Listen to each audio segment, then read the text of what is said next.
काय नाही, मध्याबद्दल गावातली माणसं काय बाय सांगत होती. म्हणजे त्यांचं सगळं खरं असेलच असं नाही. काय म्हणली माणसं? मध्यानं जरी असं काही केलं असलं ना तरी त्याची साथ कवा सोडू नग.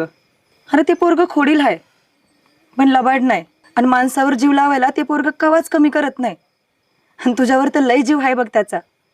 त्या पोराला कवाच अंतर देऊ नगस. मी का नाही कवाच त्याला ऐकलेलं नाही सोडणार बघ. मला वाटलेलं की ही समजा तुला कळाल्यावर तू लय वाराडशील मला. चुकलं असेल त्याचं बी. हां, एवढी मोठी माणसं चुकत्यात आणि ते तर शाळेतलं पोरग आहे ना. आणि शाळा असतीच चुका करायला आणि त्यातनं शिकायला.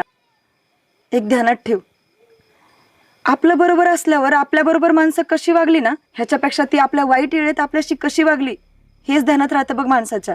आता बाकी पोरं त्याच्याशी कशी वागली ह्याच्यापेक्षा त्याचा सगळ्यात जवळचा दोस्त आभ्या त्याच्याबरोबर उभा होता. ह्याच विचारानं तो या संकटातनं बाहेर येईल बघ. एक सांगायचं होतं आया. काय? हे समजा झालं तेव्हा मी बी होतो त्यावर. ह्याचा मला अंदाज होताच. फक्त तू स्वतःहून कवा खरं बोलतोयस ना तेच बघायचं होतं मला. अरे तुला तुझी चूक कळली तिथंच ती सुधारली बघ.